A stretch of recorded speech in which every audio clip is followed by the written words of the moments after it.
Vamos a hablar un poco sobre qué pruebas estadísticas. La estadística generalmente nos da un poco de temor a todos. De hecho, yo muchas veces le digo a la gente, si estudiamos medicina es porque no nos gustan mucho las matemáticas. Y entonces cuando nos empiezan a hablar de estadística, ya es una matemática un poco más avanzada y nos asusta, pero en realidad es un tema muy entretenido, muy útil de aprender. Y como vamos a estar muchas veces cuando iniciamos haciendo estudios observacionales, el siguiente tema va a ser como qué pruebas utilizar para estudios observacionales. Y lo va a estar a cargo el doctor Diego Fernando Rojas. El doctor Diego Rojas es investigador senior en la Facultad de Medicina de la Universidad CES. Es neuropsicólogo clínico y profesional en finanzas y negocios con especialización en dirección de empresas, magíster en gerencia de la innovación y doctor en epidemiología. Es decir, que tiene todos los títulos necesarios para ayudarnos a entender cómo puedo aplicar la estadística y perderle un poco el temor. Doctor Rojas, bienvenido. Muchas gracias por acompañarnos. Muchas gracias, buenos días. Bueno, reiterar el Perdón, agradecimiento. doctor, se Sí, te está escuchando un poco bajo. listo, ¿me escucha mejor ahí? Mejor, muchas gracias. Listo, bueno. Agradecer la invitación. Mi idea es un poco hablarles también del contexto del análisis. En mi experiencia, realmente los investigadores que no tienen tanta formación metodológica, el problema que tienen no es no saber cuál análisis estadístico utilizar realmente de fondo, sino no tener como el contexto de la lógica que conecta el uso de los análisis estadísticos con lo que uno está haciendo dentro de su trabajo. Entonces voy a hacer como tres cosas. Una primera es un contexto, ¿cierto?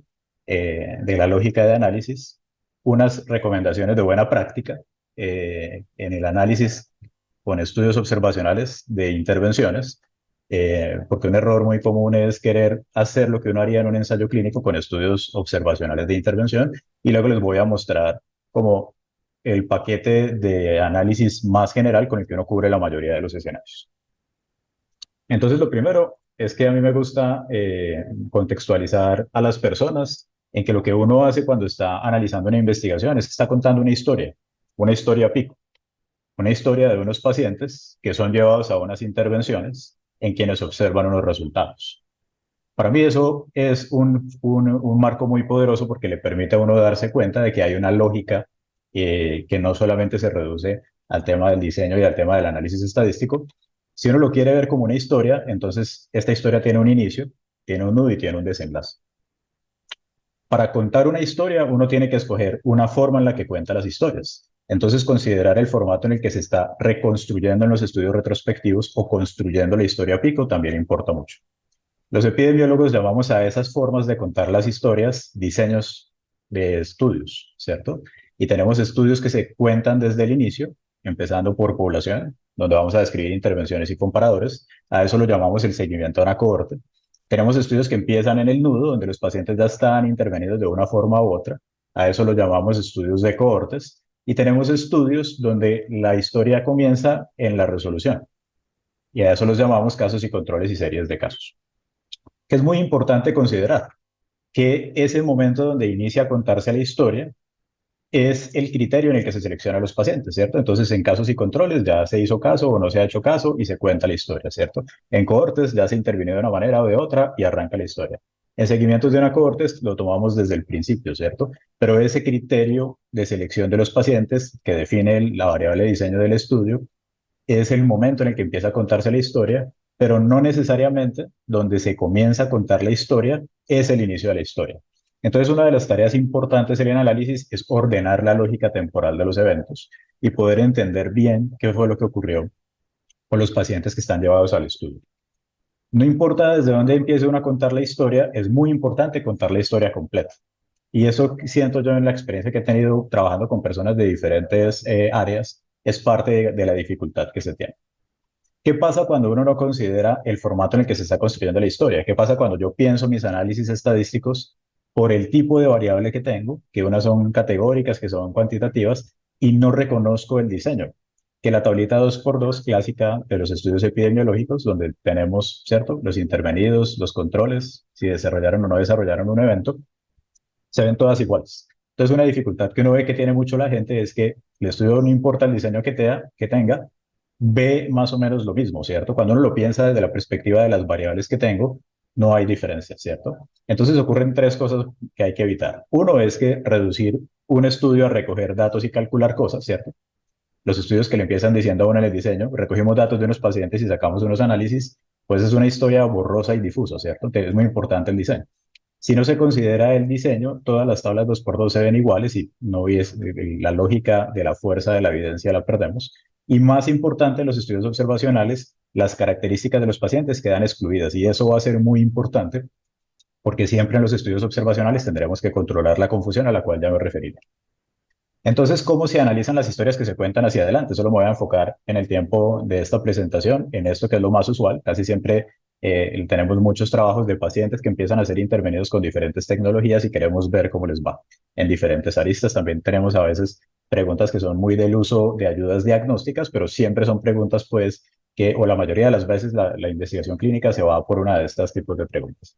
Entonces, ¿cuál es la lógica? Tenemos un tiempo de seguimiento. Es muy importante que la cantidad de tiempo en la que seguimos a los pacientes implique una ventana de oportunidad suficiente para ver los desenlaces, ¿cierto? Para ver los resultados de las intervenciones. A veces no vemos los resultados porque el tiempo no es suficiente, ¿cierto? Entonces es una consideración importante. Pero lo que tenemos es un grupo de pacientes P que llevamos a unas intervenciones I en los cuales se ven unos resultados O, ¿cierto? Muy importante tener esa lógica de la historia que estamos contando. Esa historia, por buenas prácticas del reporte de resultados, se va contando, se describe y luego se analiza. Entonces, usualmente tenemos en la tabla 1 de los estudios las características de los pacientes al ingreso, ¿cierto? ¿Cómo estaban cuando empezó su trayectoria por las intervenciones del estudio? Siempre lo hacemos de manera comparativa, ¿cierto? ¿Cuáles eran las características de los pacientes en el grupo de intervención? ¿Cuáles eran las características de los pacientes en el grupo control? Tenemos, y esta es opcional, pero yo creo que es muy importante hacerlo siempre, y es que tenemos que caracterizar las intervenciones, ¿cierto? A veces es insuficiente decir que a unos pacientes los intervenimos con el dispositivo A y a otros con el dispositivo B. Nos lo contaba el presentador anterior, necesitamos dar el detalles de intervención, ¿cierto? Entonces, la tabla 2, que a veces lo presenta uno en la misma tabla 1, me refiero a las tablas más por secciones, eso a veces uno lo modifica o lo cambia por figuras, es para decirle a las personas que van a leer nuestro trabajo exactamente qué fue lo que hicimos en las intervenciones, describirlas en detalle, ¿cierto? Luego nos enfocamos en el ver, ¿cierto? Estimar la cantidad de resultados que observamos en cada uno de los grupos de intervención, compararlo, restándolo o sacando razones, pero en los estudios observacionales de intervención tenemos que tener el cuidado y la precaución de ajustarle. Ya les mostraré los ejemplos de por qué. En esos outcomes de intervenciones. Entonces, a mí me gusta usar esas siglas que ustedes ven al final, ¿cierto? Lo primero que tengo que hacer es comparar las características de población entre los intervenidos y los controles. Tengo que describir en detalle esas intervenciones y las cointervenciones que vienen, porque los estudios observacionales muchas veces son en escenarios naturales. Entonces hay cointervención, ¿cierto? No es un ensayo controlado. Y luego, después de que yo entiendo y caracterizo bien a mis pacientes, entonces voy y comparo los resultados y ajusto las diferencias por otras características que puedan explicar esos resultados. Y esas características que explican los resultados, también yo reporto esos hallazgos, ¿cierto? Que son como los predictores de la respuesta de tratamiento. Entonces, uno de los resultados más importantes a la hora de analizar los resultados es la famosa tabla 1, ¿cierto? Que para el esquema que yo les estoy presentando sería la tabla 1 y 2, ¿cierto? Escribir a los pacientes y escribir las intervenciones que recibieron. Este es un análisis por el que usualmente se pasa muy rápido, porque la gente y se entiende, pues, ¿cierto? Bueno, hay muchas emociones y muchas expectativas puestas en los resultados, pero yo no presentar de manera suficiente y clara a mis pacientes implica que yo no puedo contextualizar los resultados que escribí. Entonces les voy a dejar aquí en la presentación esta recomendación, es un artículo del 2019 que da unas buenas prácticas de cómo describir bien a los pacientes en la tabla 1. Eso es esencial, ¿cierto? Es como si en la presentación de un paciente individual yo quisiera decir, tuve un paciente y respondió a tratamiento, sin presentarlo adecuadamente, ¿cierto? Sin dar ese contexto que permite interpretar. Esa misma lógica la tenemos que aplicar en los estudios cuando tenemos grupos de pacientes. Entonces, ese primer análisis descriptivo tiene dos propósitos esenciales. Uno es la validez externa, ¿cierto? Y la validez externa se refiere a poder entender quiénes son los pacientes, porque diferentes tipos de pacientes no necesariamente van a responder igual a una misma intervención. Entonces, yo tengo que tener una claridad muy alta de cuáles son esos tipos de pacientes. En los estudios observacionales de intervención, esa tabla uno se ve igual que la de un ensayo clínico, ¿cierto? Esto es un estudio observacional de intervención. A mí me van a presentar los pacientes en características que son relevantes al ingreso, baseline, como lo llaman acá, ¿cierto? Y me los van a comparar. ¿Cuál es la gran diferencia en los estudios observacionales con relación a los ensayos clínicos? Que aquí hay asignación a tratamiento. Aquí no fue el azar el que dijo al paciente qué tipo de intervención se le iba a dar. Aquí fue una persona que en su mejor conocimiento y considerando las características del paciente, tomó lo que pensó que era la mejor decisión de cómo tratarlo. ¿Qué significa eso? Que hay una relación entre mis características y la forma en la que mi médico tratante tomó la decisión de tratarlo. Y eso se va a reflejar en que al comparar esas características por intervenciones, entonces los pacientes son muy diferentes. En un ensayo, lo usual es que uno vea por acá que no hay muchas diferencias, porque el azar lo está arreglando. En los estudios observacionales de intervención va a pasar lo que pasa en esta tabla. Casi todo difiere, ¿cierto? Casi todo difiere. Si uno va y mira en características relevantes, ¿cierto? Años de duración, ¿cierto? 4,4 contra 9,4, ¿cierto? Antecedentes, 18% contra 58%. Entonces, es normal que en los estudios observacionales las diferencias entre pacientes que están en diferentes grupos de intervención reflejen diferencias en sus características pronósticas que fueron consideradas para poder hacer esa decisión de cómo tratarlo. Entonces, el gran cuidado que hay que tener a la hora de analizar los estudios observacionales de intervención es que yo quiero concluir sobre las intervenciones, no quiero concluir sobre las características pronósticas de los pacientes, entonces voy a tener que tener ese cuidado. Esta tabla uno, en la perspectiva de la descripción, pues son los estadísticos descriptivos básicos, ¿cierto? Frecuencias, porcentajes, medias desviaciones, medianas y rangos intercuartiles. No me quiero referir en esta presentación a esto porque de eso hay mucho, ¿cierto? Quiero hacer énfasis en lo que yo he visto que a la gente se le escapa y le cuesta, ¿cierto? Y que impide que pueda llevar a cabo sus análisis. Entonces, nos van a presentar siempre la comparación entre los grupos con valores P, calculados con test de pruebas muy clásicas también, cuadrados y diferencias de medias, que no hay nada como muy sofisticado porque es un análisis muy básico, pero el cuidado que hay que tener, o lo que estamos tratando de entender aquí, es un tipo muy específico de confusión que se llama confusión por indicación. ¿Qué es la confusión por indicación? Es el hecho, como les comentaba, de que algunas características del paciente que influyen en la decisión de cómo tratarlo, ¿cierto? Por eso se llama confusión por indicación, porque los tratamientos tienen indicaciones según características de los pacientes, pero que también se asocian con el outcome, ¿cierto? Son características que influyen en la decisión de cómo tratar, pero que también son predictoras de la respuesta de tratamiento. Cuando se presenta esa situación en los estudios observacionales, que es siempre va a ocurrir, porque en la vida real nadie toma decisiones de cómo tratar de manera arbitraria, siempre hay indicación, entonces siempre habrá que hacer el ajuste de confusión por indicación. En ese sentido, es eso con la fuerza que han cogido los estudios de vida real, los estudios observacionales, estudios de efectividad, hay varios enfoques con los que se ha llamado, porque hemos aprendido que dan una información muy importante y complementaria a los ensayos clínicos controlados, entonces cada vez salen más esfuerzos por entender bien el efecto que tiene la indicación en la comparación de intervenciones en estudios observacionales. Quería traerles este ejemplo relativamente reciente, publicado ahora en febrero 25 del 2025, donde incluso sociedades están sentándose y grupos académicos están sentándose a pensar, bueno, si yo voy a estarme haciendo preguntas en condiciones que me interesan, como en este caso, ¿cierto?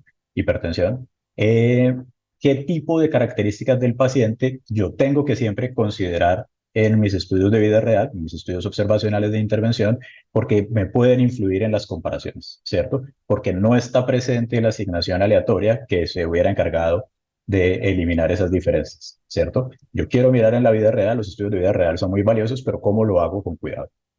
Entonces, empiezan a aparecer esfuerzos para poder entender esto y es muy importante entender y declarar que la principal limitación que tienen los estudios observacionales, todos, incluyendo los estudios observacionales de intervención, es que el resultado de la comparación entre intervenciones va a depender en parte de cuáles variables, características del paciente yo incluí para ajustar.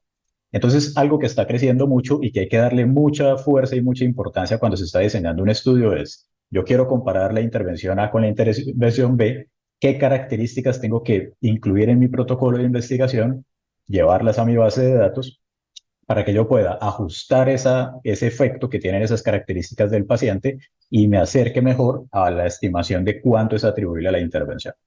Eso es algo que en el mundo de la epidemiología se ha discutido mucho. Hay muchas formas en las que las personas seleccionan características para ajustar confusión y este es uno de los expertos, pues, Van der Wiel, y este es un documento que vale la pena mirar, ¿cierto? Porque la lógica final de la confusión es que yo descarte posibles explicaciones alternativas, que no me puedan decir, no es que su intervención sea mejor que el comparador, es que usted se la entregó a pacientes con mejor pronóstico.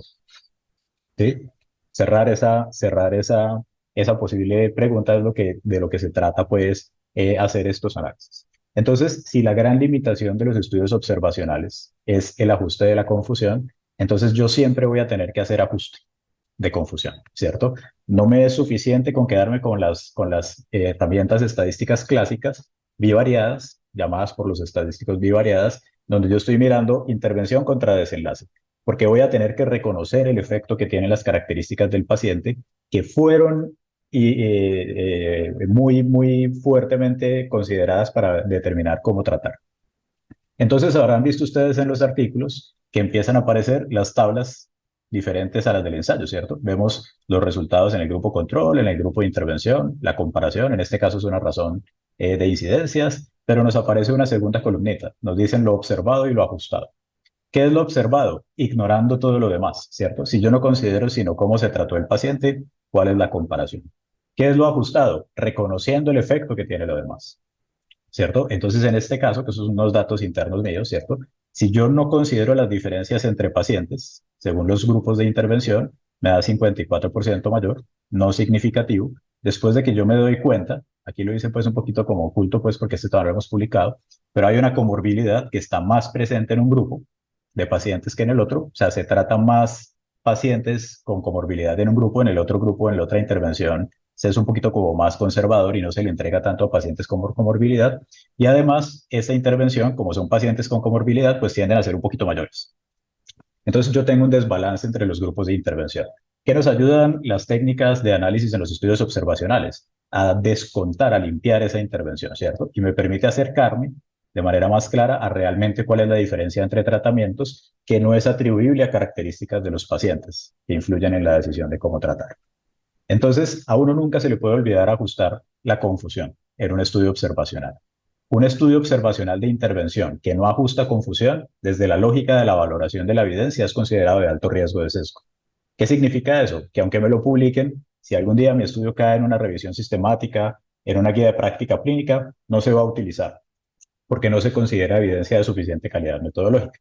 Entonces aquí hago un paréntesis y les voy a recomendar, ¿cierto? Consultar a quienes hacen muchos estudios de este tipo, este instrumento, el Robbins 2, que fue actualizado el año pasado en noviembre, que es un insumo de cuáles son las condiciones para que un estudio observacional de intervención, donde la asignación de la intervención no está aleatorizada, sea de alta calidad metodológica.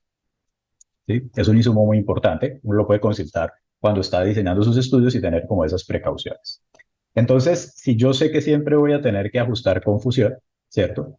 En mis estudios observacionales, incluyendo los de la intervención, necesito una técnica de análisis que me ayude a mí a tener esa precaución. Y aparecen los modelos de regresión. Son unos modelos un poco complejos. Quiero mostrarles y darles algunos insumos para que puedan explorarlos junto con las personas que les ayudan a hacer los análisis.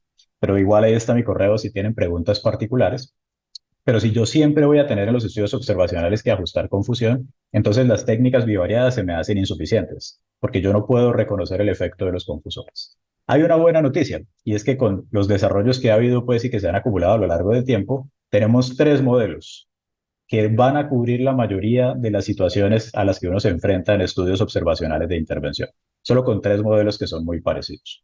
Entonces les voy a mostrar en la lógica de los comandos del Stata, del software estadístico Stata, porque es bastante compacta y me permite mostrar lo que quiero resaltar. No obstante, si alguien tiene la duda de es que nosotros usamos R, usamos Python, lo que sea, me puede escribir y yo le digo cómo se hace. Lo que pasa es que esos paquetes tienen como mucho texto pues en los comandos y yo se los quiero mostrar de la manera libre.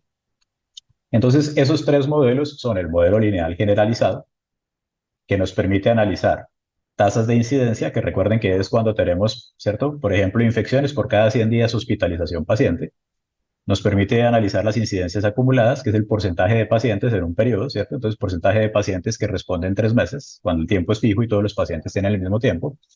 Y nos permite analizar las medidas cuantitativas. Diferencias de media, por ejemplo, en scores, en escalas de dolor, que no nos permite analizar medianas, ¿cierto? Cuando no se dan las condiciones o nos interesa analizar las medianas, ya necesitamos otro modelo que se llama la regresión cuantil y no nos permite analizar el tiempo al evento, que es el análisis de la supervivencia, donde Cox es uno que puede ser suficiente al principio.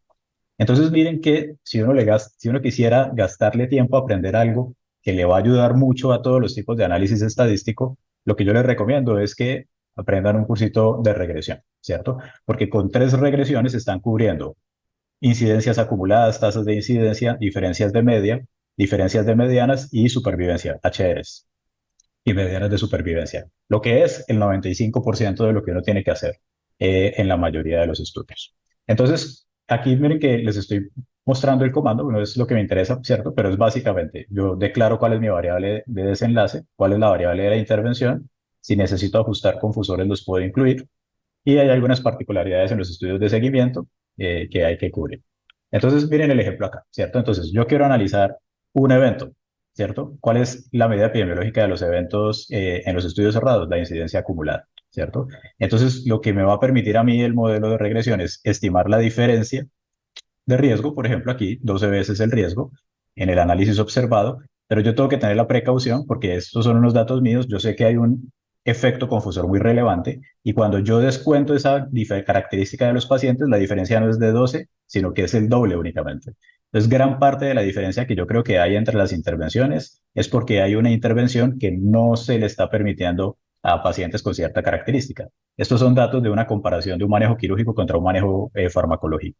Cuando yo voy y miro por qué hay pacientes que se manejan quirúrgicamente ya y hay unos que todavía no, encuentro algunas diferencias que tengo que reconocer y ajustar y que es muy importante poderlo determinar. Entonces, miren que aquí, por ejemplo, es un escenario en el que yo ajustando estoy encontrando efecto confusor y tengo que reconocer que la intervención no es la que está causando toda la diferencia y además me permite aprender cómo esos confusores se asocian con la variable de desenlace. Entonces, la regresión me permite estimar mi diferencia, ajustarla y aprender factores asociados a la respuesta de tratamiento, lo que nos permite identificar y separar a los mejores respondedores o, por el contrario, pacientes que no están logrando una respuesta tan óptima como lo esperábamos, que es un análisis de los más importantes en los estudios de vida real, identificar pacientes que no están logrando respuestas esperadas.